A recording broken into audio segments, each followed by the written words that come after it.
ఈ రోజు రేపుల్లో అసలు భార్యాభర్తల సంబంధంలో అసలు ప్రేమ కన్నా గొడవలే ఎక్కువగా ఉంటున్నాయి సార్. అండ్ ఈ మధ్య కాలంలో జరుగుతున్న ఇన్సిడెంట్స్ కూడా అసలు పెళ్ళై అని అంటేనే భయపడే సిచ్యువేషన్స్ అవుతున్నాయి సార్. మరి జనరల్‌గా భార్యాభర్తల మధ్య ప్రేమ ఎలా ఉండాలి? ఓకే. ఆహ్, ఇప్పుడు ఉన్న సమాజానికి తగ్గట్లు అవసరమైన ప్రశ్న అండి ఇది. ఎందుకంటే బేసికల్లీ భార్య, భర్త హ్మ్. ఒక కుటుంబాన్ని వదులుకొని సర్వస్వం తానే అని నమ్మి వచ్చేది భార్య. అవును సార్. తన ఎలా బతికినా, ఎలా పెరిగినా చిన్న పిల్లోడిలా పెంచి పెద్ద చేసి అనేక రకాలుగా అంటే కుటుంబ బాధ్యతలను అప్పచెప్పి ఒక వివాహం చేసి తల్లిదండ్రులు వాళ్ళకి బాధ్యతలు అప్పచెప్తారు. హ్మ్.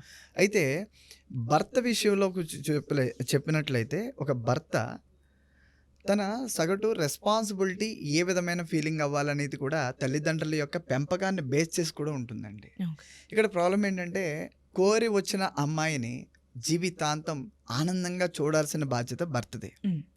అయితే ఇక్కడ ఏంటంటే ప్రాబ్లం ఈ పెంపకంలో కూడా ఎలా ఉంటాయంటే చెప్తాను. హ్మ్. ఆలోచన విధానం అంటే చిన్నప్పటి నుంచి కూడా various multiple dimensional thought process ఉంటూ ఉంటాయి. ఓకే. ఒక్కొక్కరికి ఒక్కొక్క రకమైన థాట్స్, ఒక్కొక్క రకమైన అభిరుచులు. హ్మ్. ఎగ్జాంపుల్ చెప్పాలంటే కొంతమంది భయంతో పెరుగుతారు. హ్మ్. కొంతమంది క్రమశిక్షణతో పెరుగుతారు.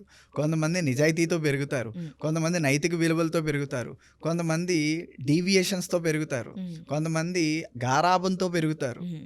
ఇలాంటి ప్రాబ్లమ్స్ అన్నీ ఉన్నప్పుడు గారాబంతో పెరిగిన వాడు భయపడతాడు. హుహుహు. జీవితంలో ముందుకెళ్ళాలంటే ప్రతి దానికి కూడా భయపడతాడు.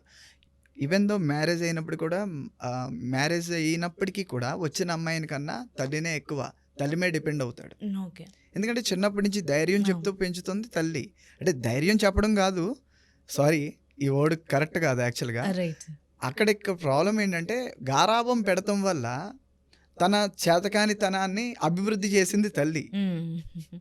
అంటే ఏదున్నా అమ్మ చూసుకుంటుంది అనే ఒక మైండ్ అబ్సల్యూట్‌లీ సెట్. డిపెండబిలిటీ పెంచేశారు. హ్మ్. అప్పుడేమవుతుందండి, ఇప్పుడు నేను ధర్మాన్ని నిర్వర్తించాలి. నేను ఇప్పుడు ఇంకా చిన్న పిల్లోడిని కాదు. అవును. 10 ఇయర్స్ గిట్ అయితే ఓకే. హ్మ్. ఇప్పుడు నేను 25 ఇయర్స్ ప్లస్ వచ్చాను. నాకొక భార్య వచ్చింది. నాకొక జీవితం వచ్చింది.